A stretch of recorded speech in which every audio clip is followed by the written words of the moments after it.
The Quran says, you are busy piling up, calculating, developing your careers, your money, your occupation, your wealth, until you visit the graves. Think about it. When was the last time that you went to a funeral? Was it your mother? Was it your father? Was it your grandfather? Was it your uncle? Was it your cousin? Was it your friend? Was it your wife? Was it your husband?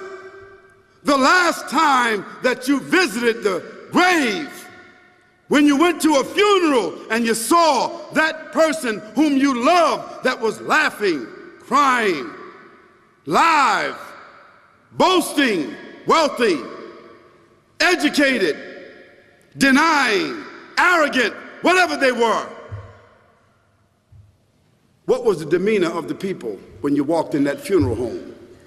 When that person was stretched out in their last suit?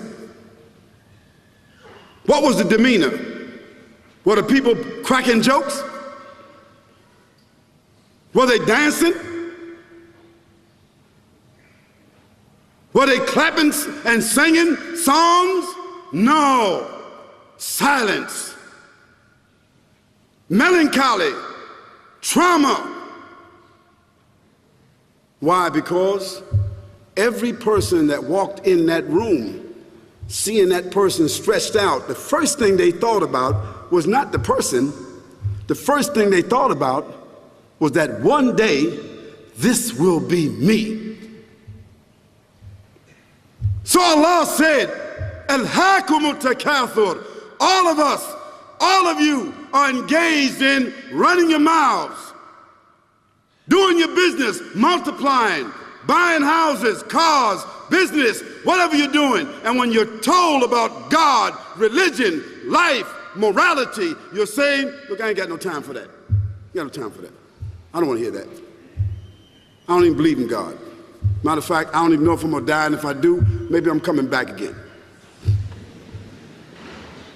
As a matter of fact, science is so sophisticated that I think really that they're on the verge of being able to solve the whole thing of death soon. We ain't got to die. If we got enough money, we don't even have to die. See how arrogant people can be until they visit the funeral house. And then after you go to the funeral house, if you got the guts, if you're able to do so, you go to the grave. And now this is another scenario.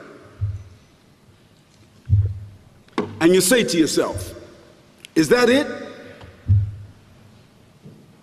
I mean, 50, 60 years, scraping, struggling, scheming, lying, stealing, fornicating, jumping up and down, begging, working, and this is the end of it? I mean, is this what's going to happen to me? Are they going to be dropping me into a hole in the ground? A hole in the ground, the same hole that a cat digs after it defecates. Just a little deeper.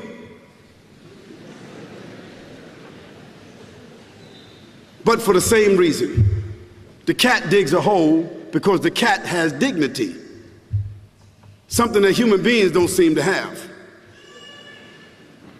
Instinctively, the cat digs a little hole, covers it up. Humans have got to be taught to do that. But it's for the same reason.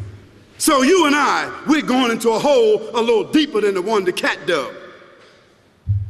And all the people that's crying, pulling out their hair, screaming, almost acting like they falling in the thing with you. They want to just jump in there with you. Not really though, you know, it's all an act. Because ain't nobody really gonna jump in there and stay in there. They don't love you that much.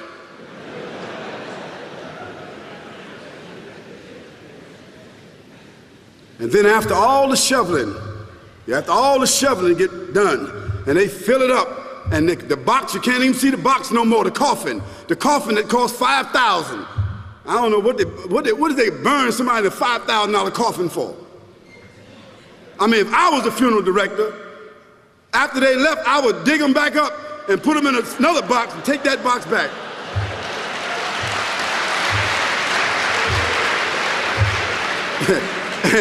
and honestly, I'm telling you, that's what they do. Yeah. So after all the money and all the drama, and they dig that hole and put you in there and cover you up, and everybody goes back to the place, go back to mama's house or daddy's house or whoever's house, and we cook some chicken or whatever it is, and we do a little dancing and drink some scotch and forget all about that person, and then we want the lawyer to come down talking about, divvying up the spoils. So if that woman who died had a husband, somebody else gonna marry him, you know that. And that man who died, that woman, in about 6 months or a year of grieving or whatever it is, she gonna come to understand that she needs somebody else to be with, so she gonna marry somebody. So that means if his suits are still in the closet and he can fit them, who gonna wear them? So it really means that after all this time, and the people walk away from that grave, it's over. What about that person in the grave? What's happening? Because you know and I know that death is almost like sleeping. Death is like sleeping. Your body is gone. Your body is dead. Your spirit is gone, but your consciousness is there. Yes, brothers and sisters, you and I are going to know when the people put us in that box and put us in the grave. We are going to know. Your spirit is gone. You can't shout. You can't call out. You can't say, "Don't leave me here." But you're going to be hearing and you're going to be seeing, because that's a different kind of consciousness. But you can't move. And in that grave, this is when the real trauma is going to begin. Because there's a reason for humans to go inside the grave. If the Creator wanted to, he could have caused us to live and then disappear into the atmosphere. But he didn't.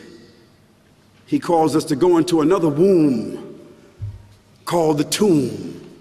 You started out in the womb of your mother, and you wind up in the womb of the earth called the tomb. From the womb to the tomb. This is the whole trip. And this is what you have to think about. That grave is going to be a place of drama and trauma. A place where you're going to be questioned before you're resurrected. And brothers and sisters, do you think that human beings that have the ability to take a piece of earth, dig it up, irrigate it, put down seeds, plant corn, whatever the case might be. The corn comes up, they harvest the corn. Then after that, what happens? They cut it down, dig it up again, put new seeds in there, and what happens after that? Comes back up again. What happens in the winter? All the leaves fall off the trees and the earth goes dead. And what happens in the springtime?